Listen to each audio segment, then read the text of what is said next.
Pernah Nabi SAW masuk ke dalam masjid, dilihatnya kahak terdapat di sebelah kiblat masjid itu. Nabi SAW pun menggosoknya dengan pelepah tamar tadi.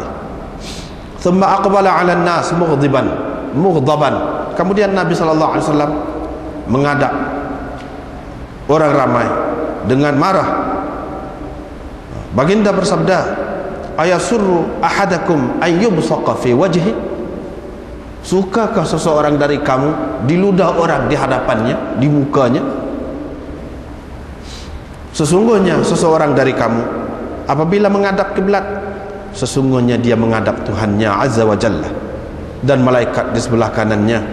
Oleh itu, janganlah dia meludah ke sebelah kanannya dan jangan ke sebelah kiblatnya, tetapi hendaklah dia meludah ke sebelah kirinya ataupun di bawah tapak kakinya, yakni yang sebelah kiri.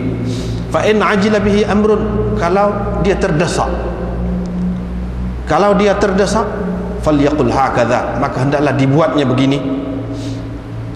Ibnu Ajlan menggambarkan kepada kami, yaitu diludahnya dalam kain, ambil kain sapu tangan dalam poket ni, bubuh buat begitu.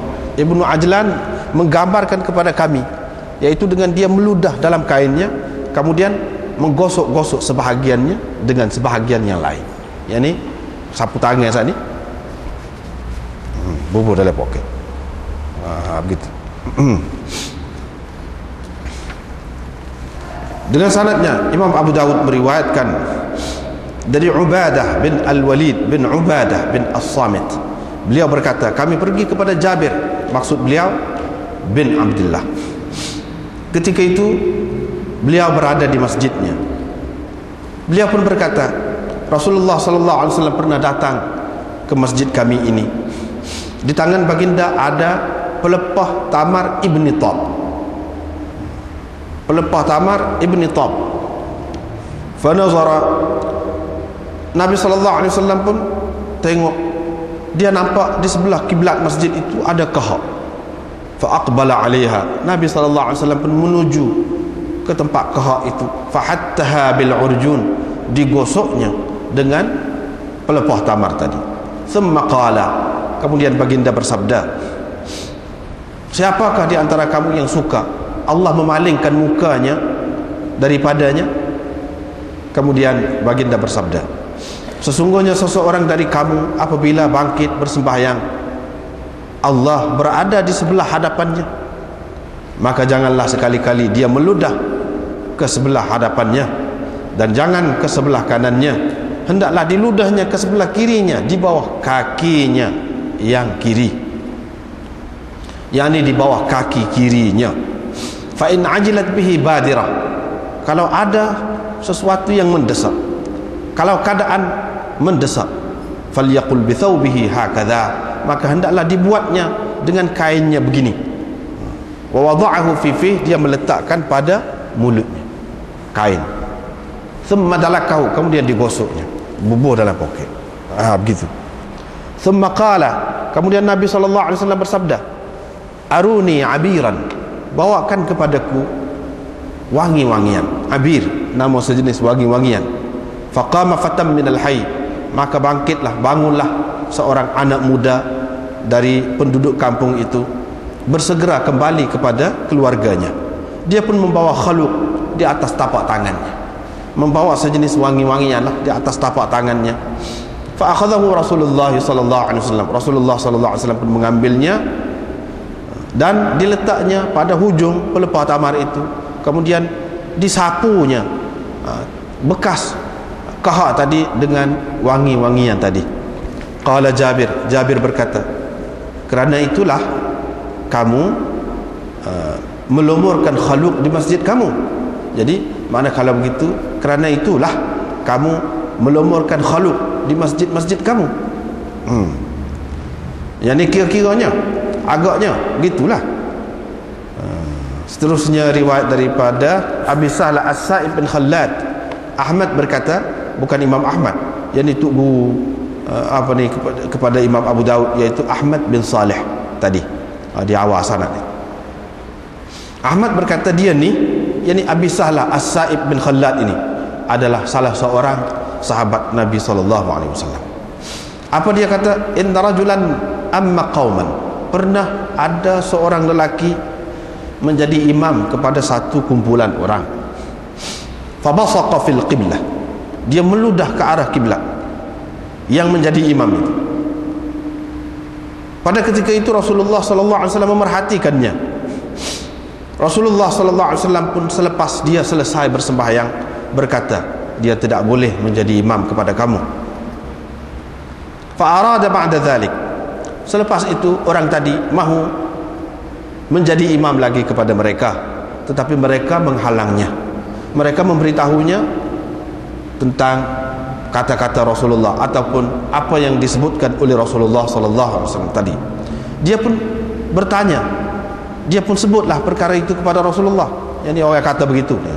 Faqala, Nabi SAW kata, iya betul.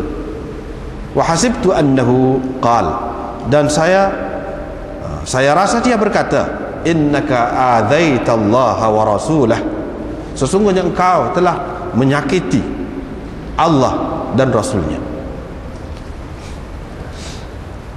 Seterusnya riwayat daripada Mutarrif dari ayahnya, beliau berkata, saya telah pergi kepada Rasulullah SAW ketika baginda sedang bersembahyang.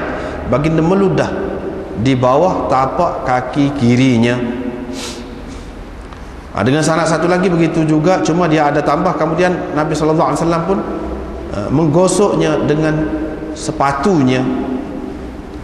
Seterusnya riwayat daripada Abi Sa'id, beliau berkata, pernah saya melihat Wathilah bin Al-Asqa' di Masjid Dimashq meludah di atas buri, di atas tikar,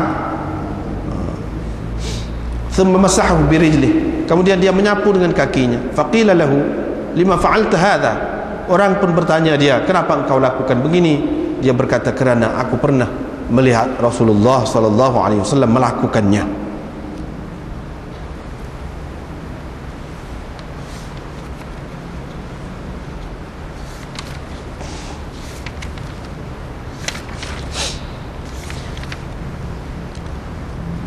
Baik, malam ni mula-mula sekali masih lagi kita ni berkenaan dengan masjid.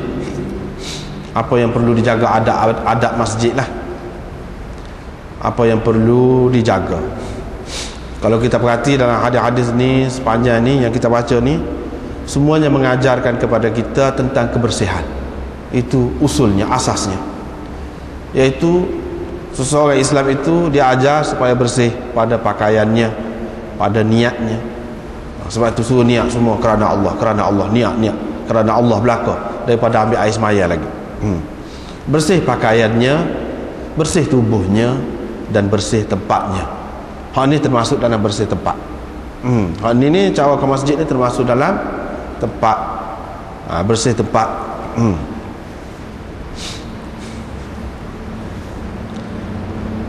Hadis tentang sembahyang ketika masuk ke masjid, yang ni bila masuk ke masjid, orang panggil sembahyang tahiyatul masjid.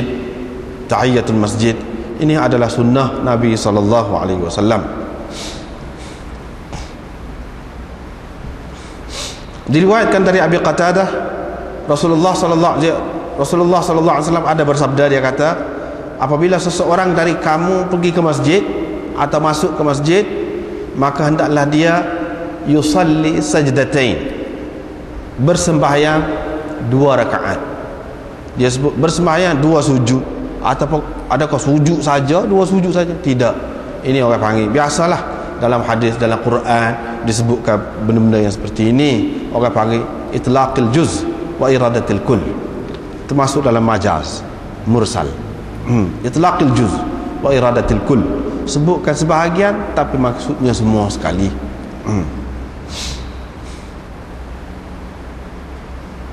Sembahyang maksudnya 2 rakaat, bukan 2 sujud saja.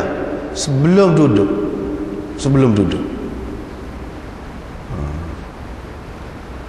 daripada ni min qabli an yajlisa, ni atas butin ni, ulama berselisih pendapat. Ada yang mengatakan kalau dia nak duduk baru ada sunat tahiyatul masjid. Kalau dia sekadar